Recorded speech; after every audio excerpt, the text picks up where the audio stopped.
What if I told you the greatest wars humanity ever fought were not fought by soldiers with rifles, but by institutions we assume exist to serve us?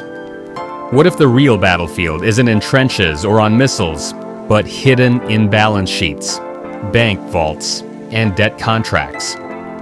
The armies of nation-states may march and fight, yet the real holders of power make decisions behind closed doors. In fact, what if the banks now own the nations, not the other way around? Today, we journey into the silent war, where financial institutions, central banks, and global credit networks replaced armies, and currency replaced bullets. Stay with me as we peel back the curtain. You'll discover how this system was built, who pulled the strings, how it nearly broke, how you're living inside its consequences, and most importantly, what you can do. To understand this war, we must go back further than the 20th century catastrophes you know. We must look at how money itself became abstract, how sovereign power shifted from kings and generals to bankers and financiers. We'll see how the early banking systems laid a foundation, how they evolved into centralized institutions, how they gained control over currency, credit, and debt. And then we will arrive at the turning point. When the system cracked, the banks nearly lost control, yet they adapted and amplified their grip. Finally, we'll fast forward to today. The same patterns repeat, new players arise, and the war continues, disguised, silent, but still fatal in its consequences. Banking is ancient. Around 2000 BCE in Mesopotamia, temples stored grain and lent it out. Centuries later, in medieval Europe, the first recognizable banking operations appeared. Not just lending, but issuing credit and acting as depositories. But the real pivot came when governments discovered that issuing money and managing debt were tools of sovereignty, and when financial institutions realized they could partner with states to leverage that power. In the 17th century, we find the first modern central bank models. For example, the Sveriges Riksbank, Sweden, dates back to 1668, and in 1694, the Bank of England was founded. Its initial mandate: fund government debt and issue banknotes. What does that tell us? That the state no longer needed to rely solely on its armies, and the banks no longer needed to be mere servants. They were becoming equal partners in the business of nations. As central banking evolved, its functions multiplied. By the 19th and early 20th century, central banks had become instrumental in managing currency, stabilizing economies, even acting as lenders of last resort. During wars, governments printed money, borrowed huge sums, and relied on financial institutions to absorb risk. In effect, banks financed wars, built empires, and then tied nations into webs of debt. Take the era around the First World War and afterwards. The architecture of international finance shifted. Governments borrowed from private banks. Central banks coordinated. Currency regimes changed. The dependence of states on banks tightened.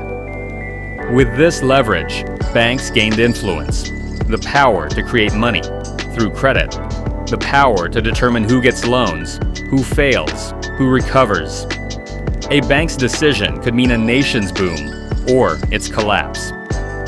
This is where you realize, while armies fight for borders, banks fight for influence over nations. But no system is invincible. The bank-state axis began to unravel in the 20th century's great shocks. The global depression of the 1930s, the monetary chaos post-World War II, the abandonment of the gold standard, and the rise of fiat currency all marked cracks in the system. The traditional states, with their armies and wars, could no longer dominate the battlefield alone. At the same time, banks were exposed. Too much debt, too much leverage, too much risk. Consider the malaise of the 1970s. Inflation skyrocketed, trust in money collapsed. Central banks were forced to adapt. Meanwhile, Financial deregulation in the 1980s and 90s unleashed credit expansion and new instruments. The power of banks shifted from mere national finance to global finance. Cross-border flows, derivatives, shadow banking. The war had moved underground. While we saw no tanks, we witnessed something perhaps more potent: the weaponization of credit and risk. What happens when banks win this war, or appear to? Nations become debt servile. Governments must borrow. Economic policy must bend. Budgets become hostage to interest rates and credit ratings. Instead of armies defending sovereignty, nations must defend solvency. The power dynamics flip. The lender dictates terms, not the borrower. The nation marches not with soldiers, but with debt repayments. When a bank fails, it can trigger a systemic crisis. Nations step in to bail them out. And in doing so, the state's budget is drained, the people taxed, and the government's freedom reduced. This is the silent conquest. You didn't see soldiers. You saw austerity, bail-ins, loss of services, collapsed economies. The chains are invisible, but no less binding. Over time, reforms were proposed: regulation of banks, separation of commercial and investment banking, central bank independence, international accords such as the Basel Committee on Banking Supervision Guidelines. Yet many of these haven't stopped the silent war. Instead, banks found new tools: quantitative easing, shadow banking, digital currencies, global clearinghouses. The same game under a different guise. Why did the fixes fail?